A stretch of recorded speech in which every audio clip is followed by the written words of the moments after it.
This episode is brought to you by Progressive Insurance. Fiscally responsible, financial geniuses, monetary magicians. These are things people say about drivers who switch their car insurance to Progressive and save hundreds. Visit Progressive.com to see if you could save. Progressive Casualty Insurance Company and Affiliates. Potential savings will vary, not available in all states or situations.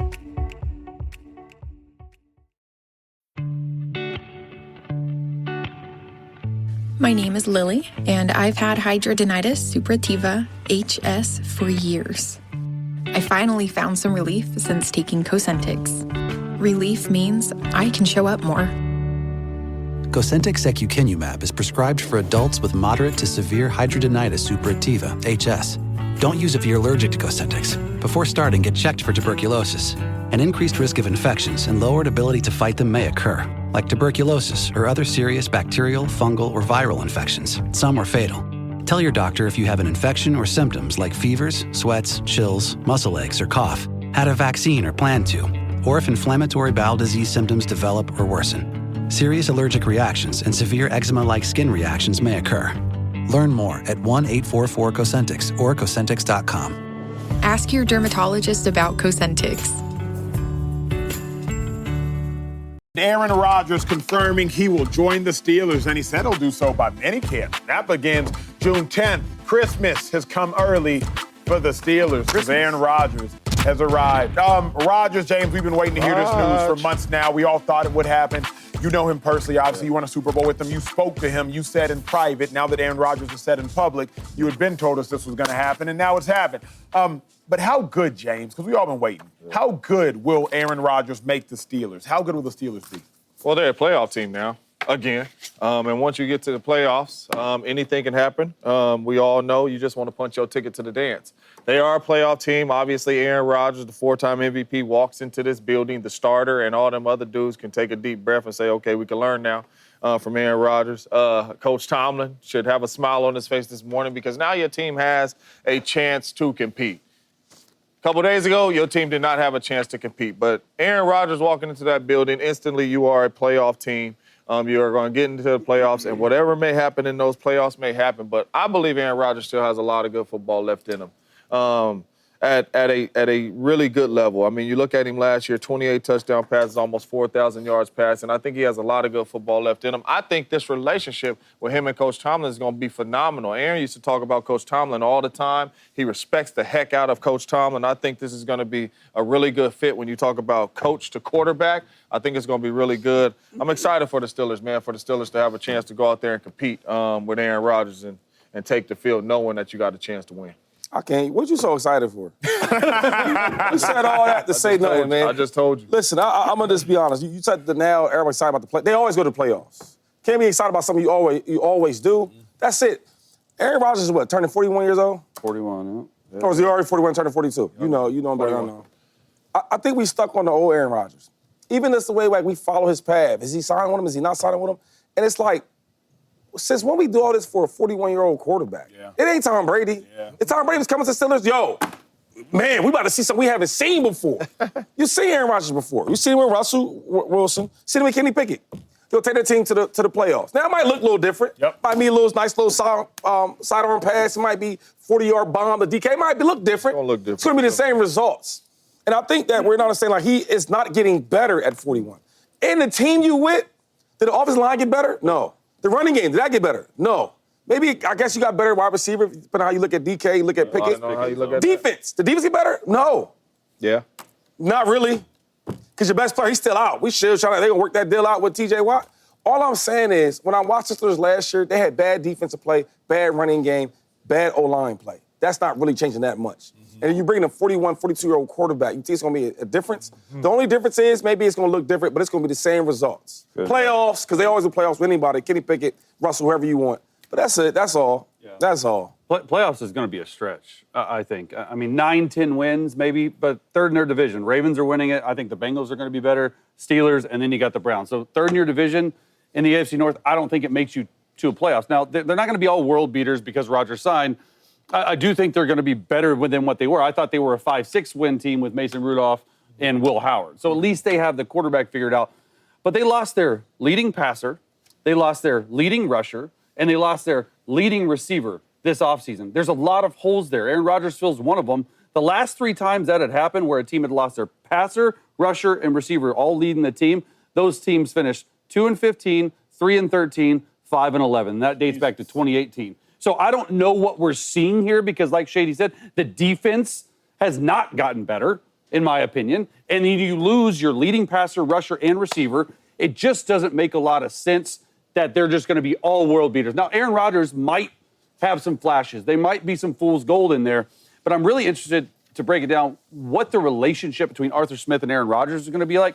Because, James, you know, Rodgers likes shotgun, stagnant formations. He likes to see stuff, and he likes to audible. When you look at what Arthur Smith has done, it's under center, it's play action, it's lean on the run game, it's shifts, it's motions. I think Arthur Smith can handle it because last year he went from Justin Fields to Russell Wilson, two completely separate quarterbacks, had success with both.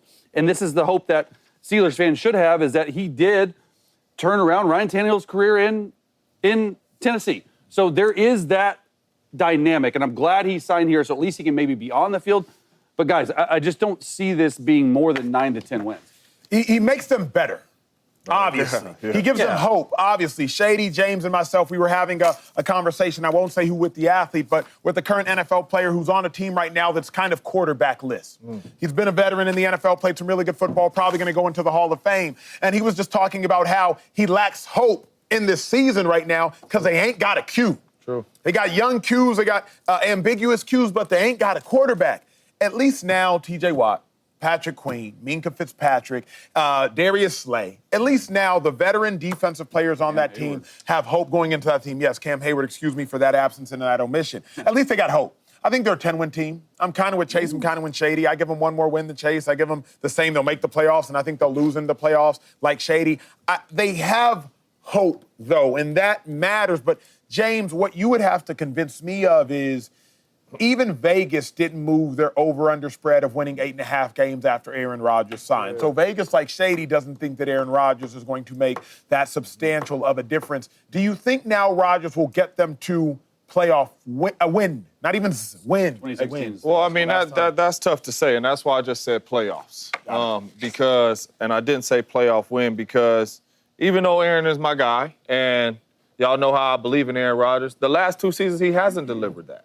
You know what I mean? Now, I believe he played some really good football last year, but he hasn't delivered that. So that's why I said playoffs, and I did not say playoff wins. Now, as this season goes on and I see how the Pittsburgh Steelers look, obviously, updated information, your answer would change. But right now, as I sit here today, I still just say playoffs because I don't know how this team is going to look. I know they're going to be better with Aaron Rodgers, but defensively, offensively, I don't know how they're going to look. Now, I do know they've been chasing Aaron Rodgers for a very, very long time. So if you're Arthur Smith like Chase is talking about, and you know you've been chasing Aaron Rodgers for a long time, and you don't have no plan for him, and you're talking about under center in the shotgun, you better have a game plan. Yeah. You've been up there with Mike Tomlin. Mike Tomlin been telling everybody in the building, Aaron Rodgers going to be here.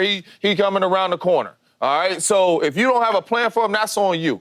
But Aaron Rodgers coming into the building makes him better. I just don't know how much better. Yeah, I mean, look, Shady brought up a really good point about their offensive line play because they had 2 mobile quarterbacks last year in Justin Fields and Russell Wilson that sort of helped alleviate some of that weakness of the offensive line because both of those guys move. Aaron Rodgers, coming off an Achilles, I know he played well down the stretch. The last 10 games, I thought he played actually pretty well. He doesn't move like he did. He doesn't extend plays like he once was. So you're looking at a lot of quick game. How is he going to hold up? He is 41, turning 42. How is he going to hold up behind that offensive line? Because, like Shady said, Jalen Warren and Caleb Johnson are your lead backs. It's not like they can lean on the run game early in the year. They're going to have to lean on the quick pass game. Defenses are going to be sitting on them. It just brings a whole nother dynamic on how the Rodgers Steelers want to win. I just got a couple of questions for you, Aaron Rodgers believers.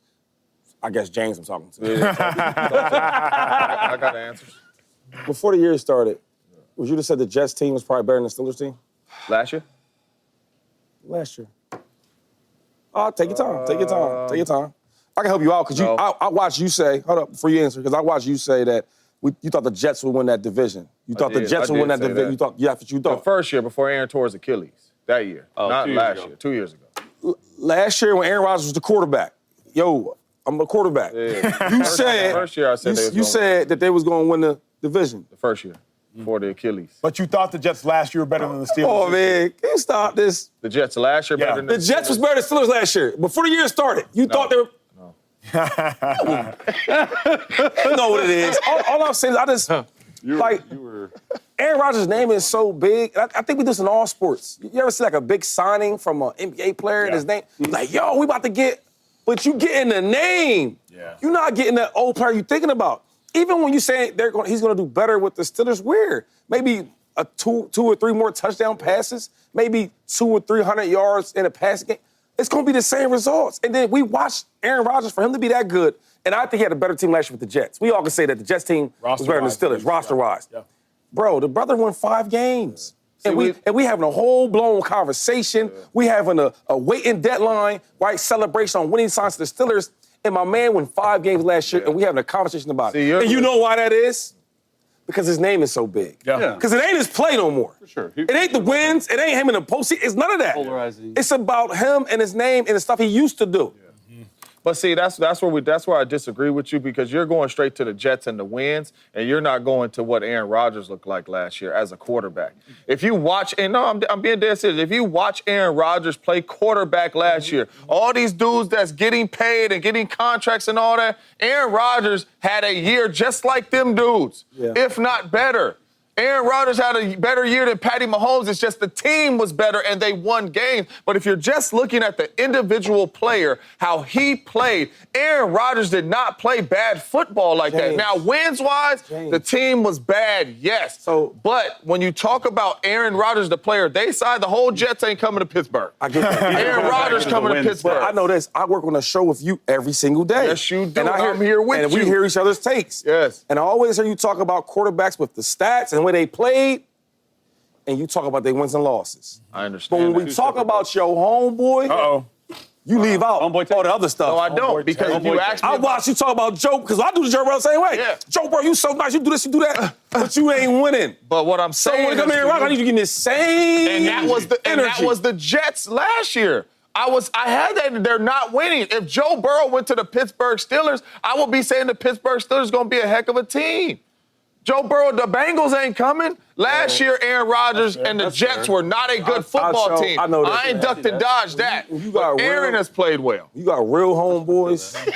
That's how they better come. It better be like Martin Lawrence. And it better be like Will Smith. That's how I need my homeboys. From here on, that's how you support me. Hey, Aaron Rodgers is supposed to bring in big results along with the big expectations, but there was a gigantic game last night. The heroics of Tyrese Halliburton has the whole world speaking. So how confident are we officially in the Pacers? Remember, Rachel Nichols is at the game yesterday. She will be joining us once again for exclusive content regarding the atmosphere and the state of Tyrese Halliburton, who she spoke to after the game. How confident are we now that the Pacers can win it all? That's next. Hey guys, I found the only gift that Dad wants this Father's Day. Goldbelly. Goldbelly ships the most iconic foods from the best restaurants across the country straight to his door for free.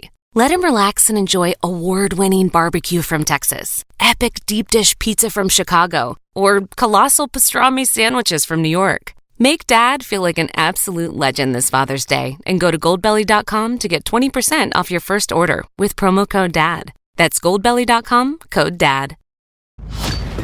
Pacers, gigantic underdogs. Y'all know that by now. Nobody was giving them a chance. Even last night post-game, the interviewer suggested he had no notes on the Pacers because he anticipated the Thunder winning that game. Halliburton, he got it done. Joined now by Rachel Nichols, who is live from Oklahoma City, was there at the game. Rachel, want to start with you because you were on our show last week talking about the Thunder. Obviously, we know just how good they are.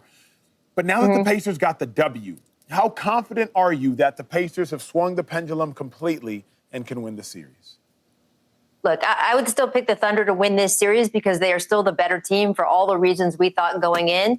But I don't think there is any question this series has changed significantly. The Thunder were being picked to win this series in 4 or 5 games, and I think that this could easily go 7. And once you get to a game 7, well, then you really never know. But I think there is a seed of doubt now in the Oklahoma City Thunder's collective minds. I think they're going to be looking over their shoulders for the entire rest of the way here. And I think the Pacers, which were already a team that had a lot of belief to begin with, now really do feel that they can do what they want here. It's not going to change the skill advantage, the size advantage that the Thunder have. They've got the MVP, but I do think there's a little bit of a confidence game going on within these finals, and that has shifted so much. You know, I did ask, Acho, I asked after the game, because Tyrese and I talked one-on-one for a bit.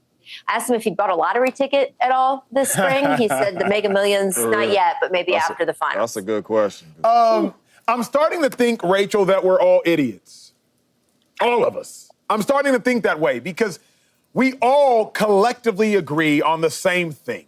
And we have for a while now. The Thunder are a better team. The Thunder are a more dominant team. The Thunder are a more talented team. The Thunder this, the Thunder that. A lot of us said it about the Knicks, too. Man, the Knicks got Brunson. The Knicks got Cat. The Knicks got the top two best players. Some people, definitely not all, said it about the Bucks. The Bucks are going to turn it on come playoff time. Bucks have Giannis, MVP, Defensive Player of the Year caliber player. Bucks have Doc Rivers. Say what you want about Doc Rivers. I say a lot, but Doc Rivers has won a championship. But, Rachel, we've all been proven wrong. Either we are all idiots or eventually something has to change. Because when I hear you speak, I'm like, yeah, Rachel's right. Rachel's right. Rachel's right. Rachel's right. The Pacers are up 1-0.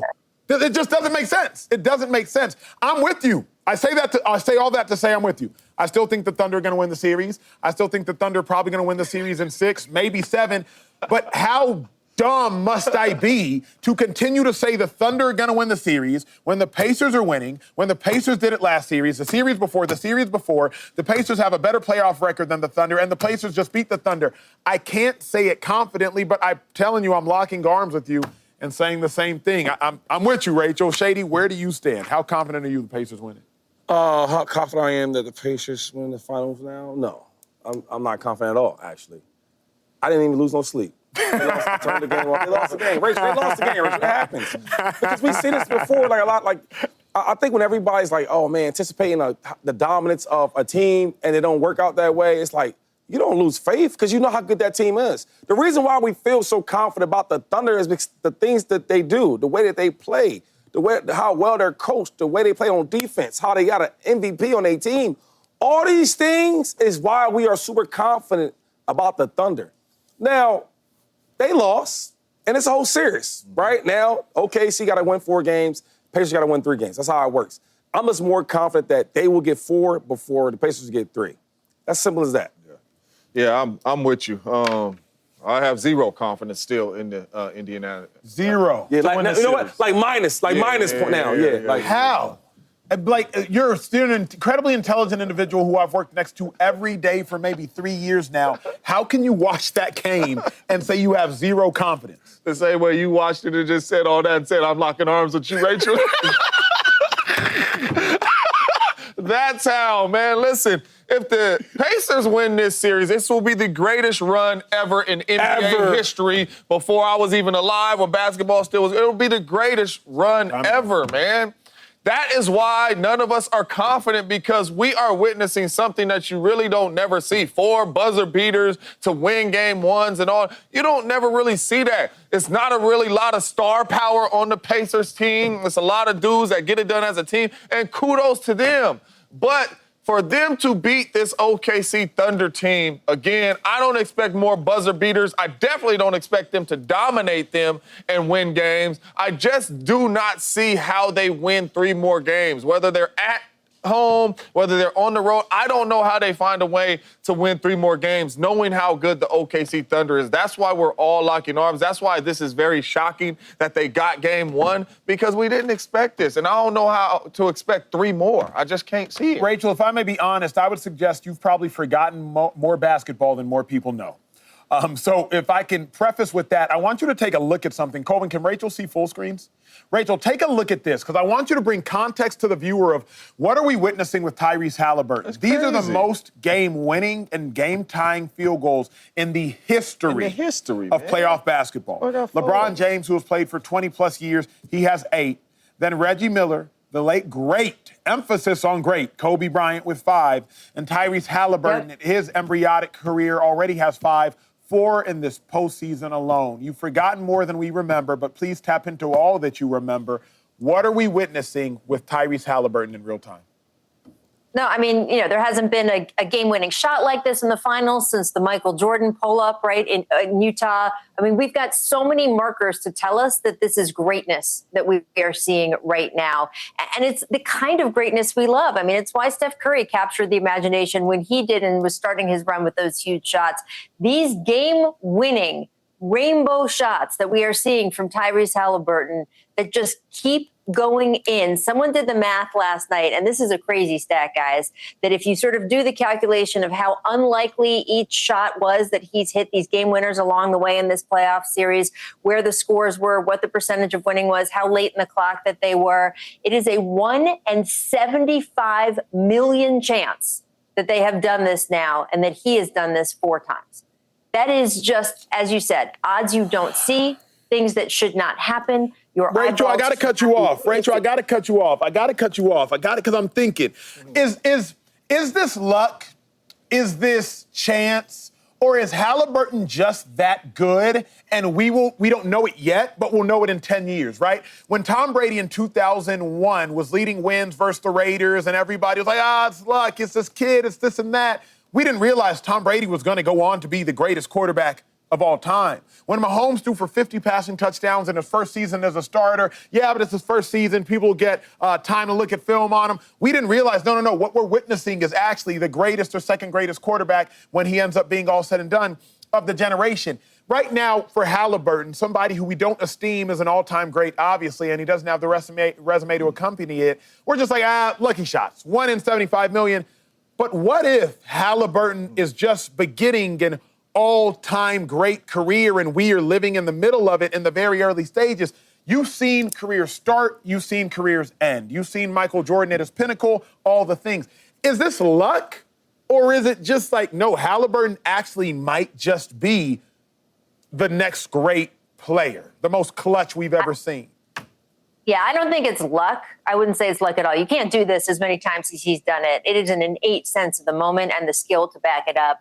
I do not think this is indicative that he is going to be one of the NBA greats, because you're talking about guys who had all-around games. You talk about Tom Brady or Patrick Mahomes. Tyrese Halliburton, the thing he is showing us over and over in this playoffs is not, oh my gosh, he might be one of the greatest point guards of all time. He is showing us he might be one of the great clutch performers of all time. And that, I think, is not luck. And I don't think we have to wait and see how that gestates or develop. I think we can say it right now. Look at what he has done. The track record is already there. And the fact that he just pulled this off in an NBA Finals is absolutely mind-boggling when you think of what he has already done these playoffs. I think you can already say it. I just don't think you can expand it out to his entire game or what kind of player he is, because that's what he hasn't shown us yet. I hate to rain on anybody's parade, right? And I love to keep the lights bright and don't dim them at all. But were you trying to say that you think he's gonna be one of the greatest point guards of all time? I'm just trying to, because I'm happy that the game winners, the step backs, the choke. Oh, I like all that. I actually like him more than I ever did, because he's showing me another side of him. Like, yo, I am a competitor. You know what I'm saying? I do compete. I do talk a little trash, right? But I just want to make sure we're on the same page here. He's saying what he's saying. I'm not saying that. I think I know you're not, but the guy to my left. Were you trying to say that? Say we could be witnessing it. I'm trying to say this, that Rachel, with all due respect to all the books I've written and the books I've read, we love them books. We love them books. I can't wrap my mind around what I'm seeing. Okay. Like, I was watching a documentary or just different interviews on Big Shot Bob, on Robert Horry, right? And Robert Horry was saying how, like, it wasn't chance. Like, don't try me, it wasn't chance. But Robert Horry obviously wasn't, to my knowledge, an Olympian. He wasn't the caliber of player at the height that Tyrese Halliburton is. Yeah. So the reason I can't wrap my mind around this 2-5 and Rachel and James is, like, bad players don't do elite things. Yeah. Good players don't consistently do elite things. Elite players consistently do elite things. And Tyrese Halliburton is consistently doing an elite thing. Thus, he must be an elite player. I always love, James, whether you hear it in church or whether you hear it in life, like, you judge something by the fruit it produces. And if Halliburton is producing game-winning, elite-level fruit, he got to be an elite-level crazy player. So I can't wrap my mind around that. No. I know your mind's going crazy. You can't wrap. I get all that. But when you say like the greatest, and you start and you whispering the steps, and all like, it's just some people like myself, other people watching might just be like, what's Acho trying to say? Because sometimes you don't say it, you like beat around the bush. I don't know. So honest, because Rachel said what she said, I agree with Rachel was saying.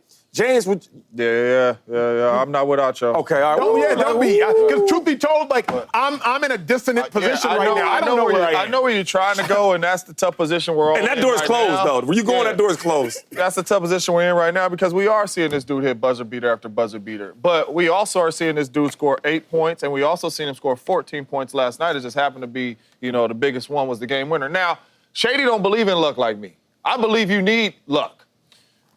Cavs series, for you to be at the free throw line and that ball to go through all them bigs to get the rebound and bounce back to you. For you to get that ball, shoot that three, I believe that's a little luck on your side. For you to be in New York and that thing go boom off the rim and way up there and come down and drop in, that's luck. Last night, skill, right? I got the ball at half court. I'm going to get to my spot. Boom, mid-range jumper, cool. To me, that's skill. Going by Giannis, I say that's skill. But 2 of them shots, you need a little luck on your side to me. So what he's doing is special, and we're witnessing something that we've never witnessed before. I mean, you've seen the greatest dudes up there with 5 in their whole career and 8 in their whole career, been playing for 20-plus years, and you got 4 in one playoff run. So what we're witnessing is special. But at the same time, I can't sit here and lean towards Acho, or is it this way, lean towards Acho and say greatest of all time and all that. Now, like I said, this is one of the greatest runs of all time that we are seeing, whether we like it or not, with Halliburton and the Pacers. It's one of the greatest runs ever. Rachel, I think it was 2001, Philadelphia 76ers, Allen Iverson, heavy underdogs. AI crosses up Ty Lue. Has buckets, though. What do you got, 48 or something? Steps 48. over, finishes that game, is a heavy underdog. The Sixers won. Sixers fans, like the Pacers fans in this building, shout out Stevie, think they had a chance. They didn't. They ended up losing the next 4 games. Cut to Detroit Pistons 2004. Lakers are trying to four-peat. Detroit Pistons, again, heavy underdogs. They actually end up winning that series 4-1. What are we witnessing right now with the Pacers? Are we witnessing the 76ers, or are we witnessing the Detroit Pistons? Are we witnessing a team that, look, they got the game won, but that's the last game they're going to get? Or are we witnessing the Detroit Pistons versus the Lakers 2004? They might just bring the entire upset. What are we closer to witnessing? Yeah, I think those, first of all, those are 2 great series, but I'm not sure either one of them is going to be the blueprint or the script for this series because you just got different sort of relationships between the teams. I mean, I consider Allen Iverson our greatest living American. Thank you very much, because he was that much of a basketball hero for me when I was younger. And he can do no wrong, and he absolutely can die. I said a little bit of magic earlier in this show. He had a little bit of magic during that game, and that was really all that was going to happen. Philadelphia was an underdog in a different way than the Pacers are in this series. I think that, again, you've started now a chess match that maybe didn't exist when we tipped off last night. I think that there was such a heavy feeling that the Thunder were inevitable. And the Pacers have inserted that doubt. They have now said, no. Nothing is inevitable when we are around. That doesn't mean, however, that they now have the key to unlock this series. I think it is going to be a long battle. They know that. They talked about it last night. Tyrese Halliburton, when he and I spoke, he was saying, this is just the beginning. Now we've got to get this one. Rick Carlisle, he tells his team this is day 1 of 17. This is, the series could go 17 days. We're only on day 1 of 17. So I'm not sure we're going to see the Thunder just roll into 4 straight the way you did with that Lakers team. But I'm not sure that these are the Pistons either. I think we got a long way to go before we can say that. I don't know how much time we got, but I want to ask all you guys a question. Who do you think is more confident after this game? The OKC Thunder or the Pacers? Crazy enough, I would say the Pacers. Delusional confidence. I'm saying Pacers. Yeah. You went to OKC. OKC's hard to win over there. Yeah. You beat them at home? Yeah. And 25 turnovers? Yeah. Rachel, where you at? Yeah, look, the Pacers certainly feel like they can play a much better ball game. They know they win by the skin of their teeth, but they say they're going to come out much better. They are over, incredibly confident. But there is a quiet confidence leaving the locker room last night with this Thunder team also. Again, they had a very difficult game 1 against the Nuggets in the second round. They lost a game that they were up and they should have won, just like this one. And then they came back and made such a statement in game 2, winning by more than 40 points. So they feel they've got that in them again, too. I think both teams are walking out of that building pretty confident last night. Incredibly. Rachel, keep crushing it. You're doing phenomenal. You there for game 2? How many games you there for? I'm here for a couple, but then I'm back with you guys next week. So Amazing. I'll see you. We cannot wait. No tickets for us, huh, Rachel? You left us here? Hey, it's tough in this economy. Okay, I mean it. Bye. This episode is brought to you by LifeLock. Between two-factor authentication, strong passwords, and a VPN, you try to be in control of how your info is protected. But many other places also have it, and they might not be as careful. That's why LifeLock monitors hundreds of millions of data points a second for threats. If your identity is stolen, they'll fix it, guaranteed, or your money back. Save up to 40% your first year. Visit LifeLock.com/podcast for 40% off. Terms apply. Hey, Russell Wilson was a huge addition to the Giants this offseason, but they also made an even bigger addition for their future in Jaxson Dart, first-round pick. Russ said there's no added pressure, but also said some other things. Take a listen. I just think about having success today. You know, it's always been my approach. Every day is like, I'm trying to be the best in the world. You know, not just, I think that for me, mentally, you have confidence in yourself. You have confidence in what you do, your process. I constantly stay the course and understand that, if I'm the best me, I know how great that is. If I'm the best me. See, that's what I'm saying about Russ. He's always focused, laser focused. And that's what a future Hall of Fame looks like. Locked in. You know what I mean? He ain't nervous. in. First round, that's cool. I'm trying to be the best me. Locked Tell him, in. Russ, that's a serious. And that's good enough. That's why my mom always, I gotta get married, get a real good woman behind me. Good When I got a woman behind me, especially a sister behind me, I'm gonna start talking like that. Bang.